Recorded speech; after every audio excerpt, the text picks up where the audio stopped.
I offer people, like $50, $100 a day, and I still can't find nobody. Is that the same Brittany that you were talking about before? The one that has... Yeah.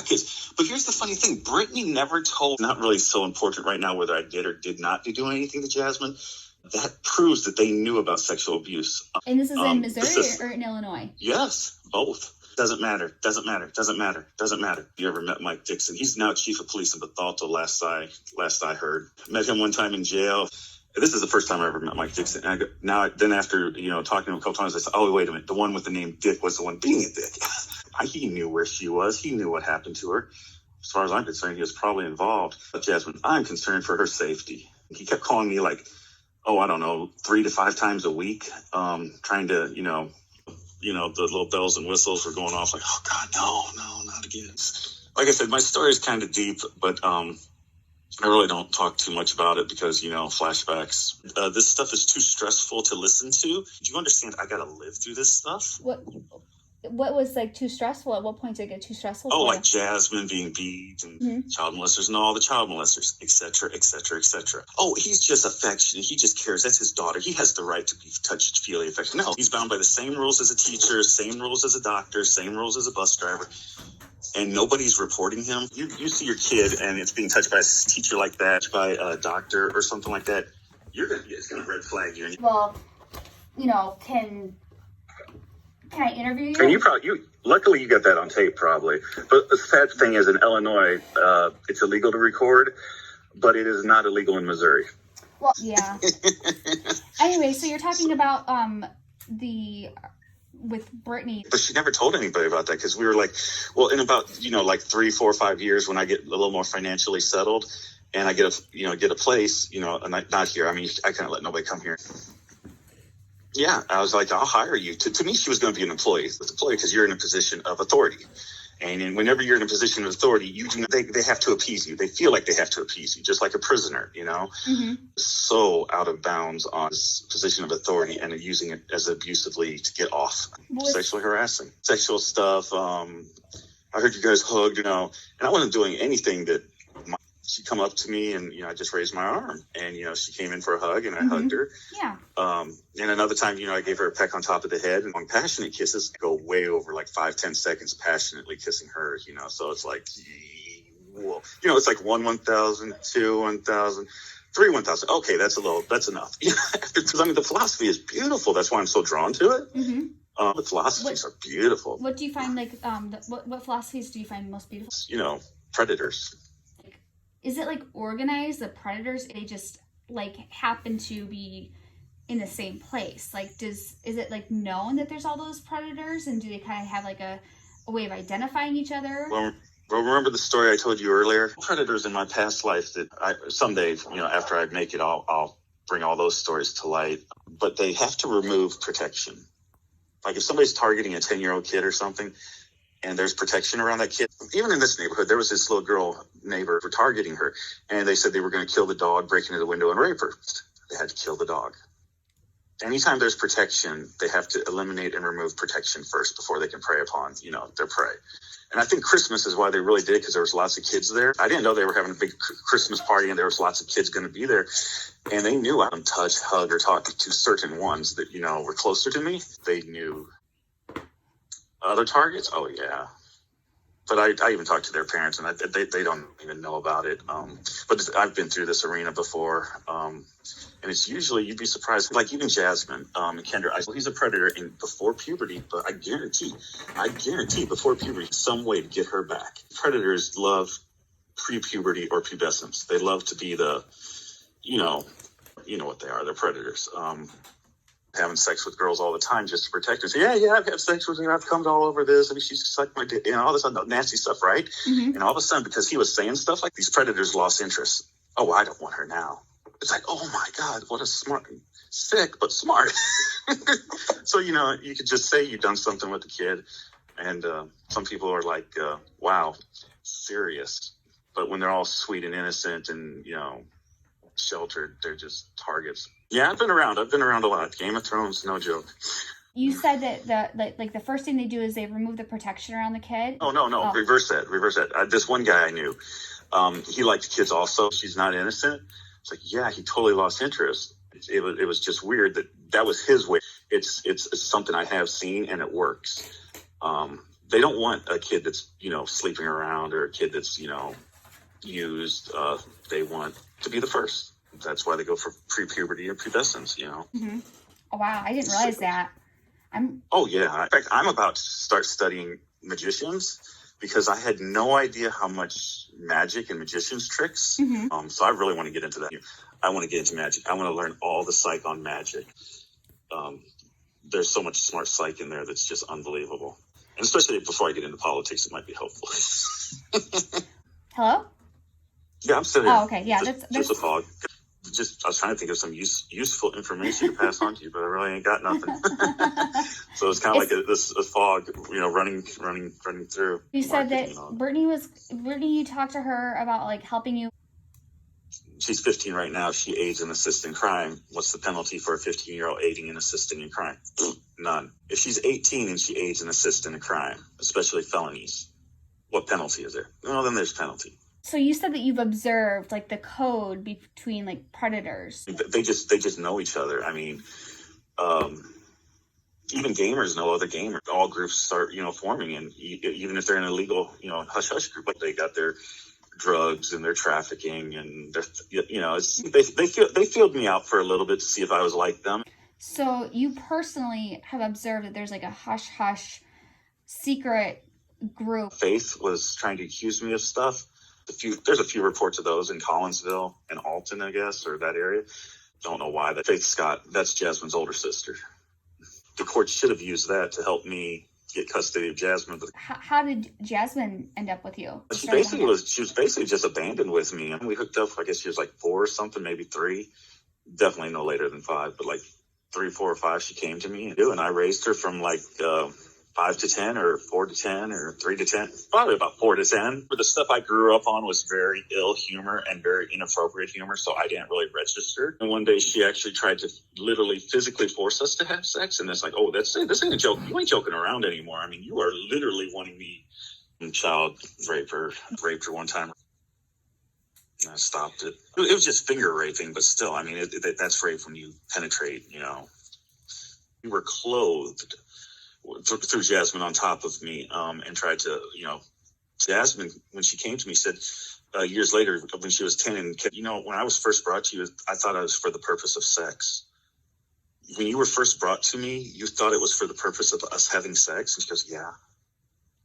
Wow, huge, massive red flags. Why would she think that?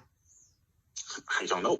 Who was it that was like putting in Jasmine's head then that she was there for the purpose of sex? Was it? It was so surreal. Abuse is kind of, I don't really want to say I'm numb to it. It's just. I mean, I can only imagine. Oh yeah. I won't even tell you how long I went before I, relieved pressure. Very grown up talk right now.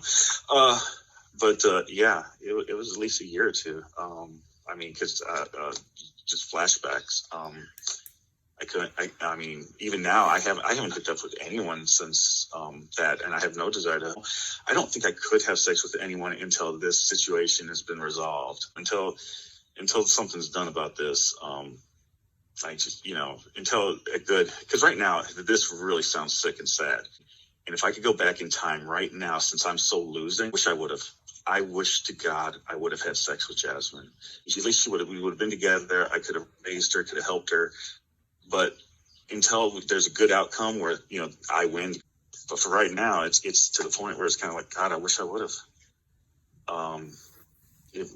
Right now, it would have just been better to have sex with a kid, like a clean person. You find somebody, like if you commit a crime, you go find somebody innocent to be punished for it, and then you punish the innocent, and then you are absolved of that dirt. But in other words, it's all about harm the innocent. That's why I meant to sacrifice an innocent child. You can't absolve your dirty sins with something dirty. You got to find something clean to absolve your filth with and help the dirty, bad people.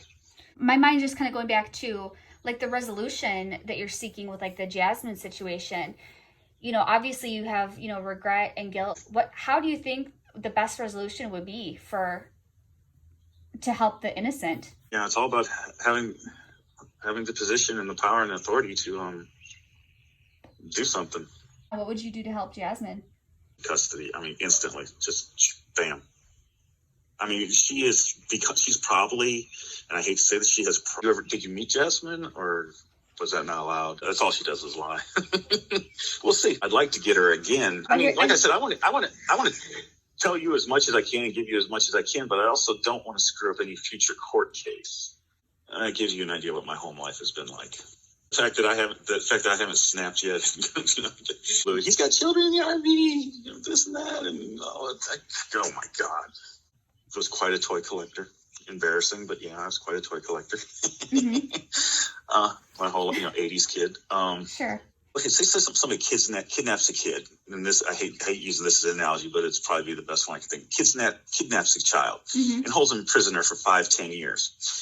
Now, when they get caught and they get their comeuppance, are they able to go to court and get babysitting money? Well, I kept him alive for 5-10 years. You have to reimburse him for all the money he's lost in all these. Well, it's going to be 8 years by the time I do take her to court. Whether we're married or not married, financially, the reimbursement is identical. So take your pick. I really don't care. I mean, she was irresponsive. She went into shock. She got icy cold. So I put her in a tub of hot water. And then we were laying in bed and everything, and I just had Jasmine laying on top of me, using my body heat to warm her up. And that time on the way home, it was so embarrassing. Some of the things she said. Who? Jasmine. What was she saying? I don't know if I should really say yet. It's. But I also don't want to take a chance of something being said that's gonna. I will get her eventually, someday. Sooner or later, there's gonna be a slip up. It's like. Yeah, because I think God forgives everything except lying. Because lying is blasphemy, and I think it's the only thing that's not forgiven. I mean, I think He can believe rapists, He can forgive murderers, He can forgive thieves, He can forgive anything. But just don't lie, don't be blasphemous, don't deny the truth. Because that's like spitting in God's face. Just spitting in God's face is not a good idea. Somebody put into, Jasmine's head that she was there to have sex with you. No, if you don't, I'll take her to somebody that will. When you swear an oath and you accept money, you're given money, you swore an oath. Even Kendra, in this story, even though Kendra is super, super bad for doing what she did, other than lying, I think everything she's done can be forgiven.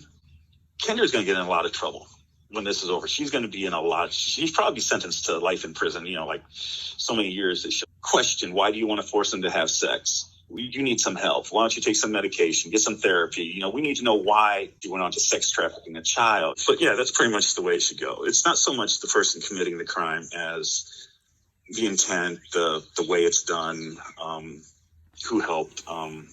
She's not the first female to want something to happen between me and their kid. That's why I'm very, even when I look around, there's certain things, and it's one thing's man, I don't even want to get interested in a girl that's got kids, because too many times they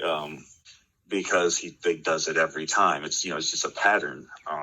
But the idea, the premises of the idea of it is just awesome. So it's just patterns, but it's really just picking up a pattern and saying this is what they're going to do. And just because of the pattern, that's what they're going to do. What things did you see? Always trying to talk us into having sex. Always the sexual thing. Sex. That being forced to do this when nobody else was there. I'm sure Jazz. She's good at lying. Where before she was not. I mean, she could not lie worth anything when she was younger. She was not a liar. I mean, I love her. I mean, but Jasmine being youngly raised there and then been back and forth, I imagine she can't be happy, because she's not going to be happy being so sexually active,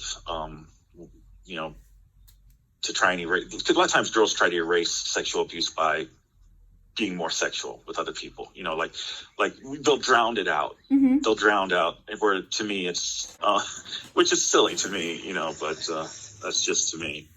So when Jasmine wasn't with you, where was she then?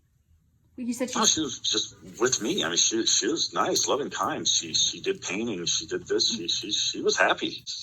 She was heard. She was given a choice in everything, whatever she wanted to eat.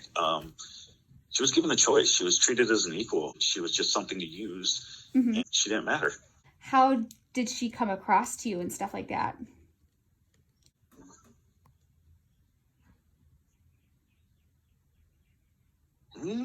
Just humorous, I guess. Ill humor. Just she plays the victim a lot. I'm the one being victimized. I'm the one, but she's not. I mean, I have no pity for her at all. None, because after all the, like I said, her older sister probably got the most of the abuse. Her older sister had all the blood-stained underwear and everything, because she was bleeding out her vagina all the time. And she stunk. I mean, she stunk. She reeked like unwashed. So Jasmine was mildly protected, I guess.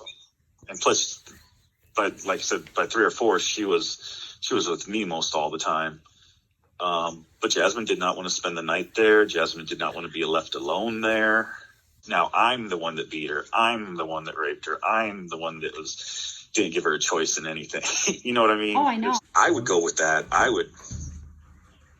Because like the more Jasmine exposes, well, let's just say me, the more you're actually going to find out what she went through. But it wasn't until she went over the road trucking and got on like drugs or something or stimulants or started hanging around other people. And I said, look, that's going to be your first taste of real freedom. You're going to want to go out there and you're going to want to go wild, because you're getting a true taste of freedom, and when she just didn't care anymore. And even like people that were friends with her at work and said she changed. When she went over the road trucking, she changed. When she came back, she didn't care.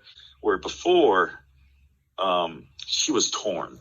She wanted her daughters. My brother one time made I'm changing the story a little bit, but my brother did a really bad joke one time about, oh, boo-hoo, I was raped by a group of monkeys and everything, and it was so horrible. And, being raped by, this band of wild monkeys, and she was crying and everything. He was playing, crying. And my daughter, I hope she has to experience the same thing I went through. No matter how wrong or horrible this thing is, wants her daughter to go through the same thing. Like one other girl that I was dating a while back, and I'll tell you this horrible story. Her daughter, 3, 4 years old, she was just between my legs, look at me, and then she opens her mouth and she starts to go down on my pants. And I put my hand in between her, I push her back. Oh, this little kid, maybe it was just a little kid thing.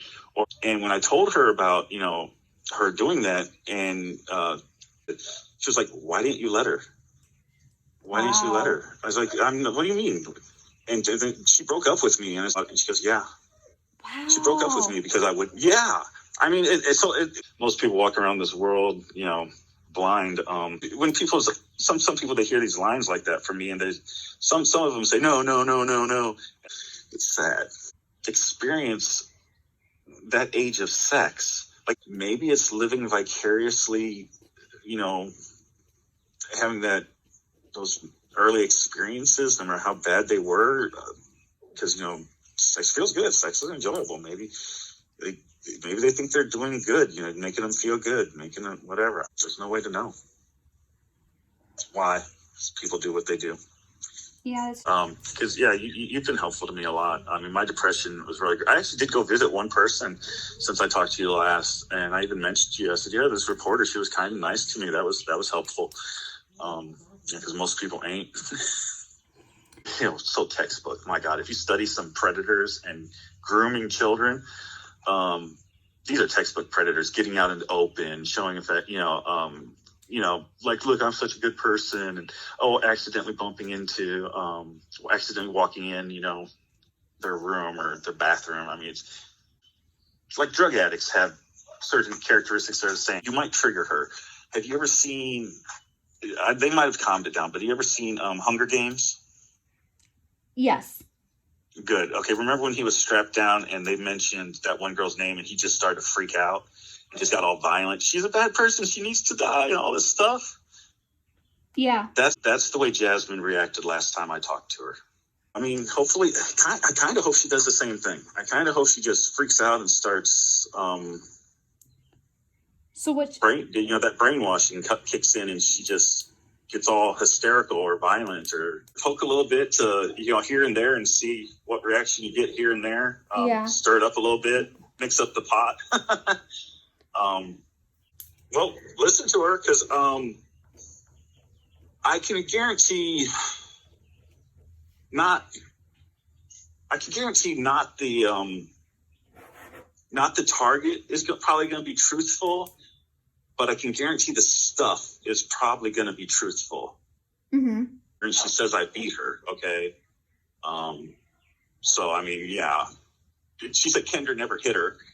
She said Faith never raped her. I watched Kendra hit her. I got a confession with Kendra. I watched Jasmine rape her. Okay, so these are facts. You're never going to get the full story, because, like I said, I got post-traumatic stress, and there's just some things that's just locked away permanently. But so no, there's nothing to ask, because, like I said, Well, how am I going to help her? How are we going to help her if I you don't? Can't. Even if I could get her back, but me as somebody caretaker who cares about her, if I could ever get her back, I would just have to let time. Only she can unbrainwash herself. Or forcibly unbrainwash somebody. That you just can't do it. It's just time, and they got to work for themselves. That's why even when she was here, I forced Jasmine to have alone time. It's like, because rather than staying by my side all the time. Look, you need some alone time. You need some play time. You need some rest time. You need some hygiene. It's just like a big circle of, all the different things you need. You can't just, that's why she cried, and she didn't want to go. There's plenty of police footage of that night where she fell to the ground crying. She didn't want to go, when she was little, to say that I raped her. This was right at the beginning of our relationship. It's like, look, because I knew there was something going on with Faith and Jazz, because Faith would be screaming off the top of her lung, "Stop touching me! Stop looking at me!" I go, "Who's in there with her? Nobody's in there with her. Then why is she yelling, 'Stop touching me,' if nobody's in the room with her?" That's weird. Yeah, it's just these red flags that, accumulate to the point is, apparently on that little report on me where it says that I beat and raped her, if Jasmine gets believed, who's to say the next thing she ain't going to tell on him? John says, no, Jasmine was never sexually abused. Jasmine was never this. It's like, bullshit. I mean, she was. I mean, there's no doubt of that. I said it at the very beginning all the time. Jasmine's saying it now. Kendra's saying it. But just I like proving stuff, because, I got so many stories that are just unbelievable, and it's even hard to believe when I say it. But I love it when I look at the proof, because even I got to look at the proof a couple times to be like, yeah, it really happened. Mm-hmm. Yeah, this is real. Wow.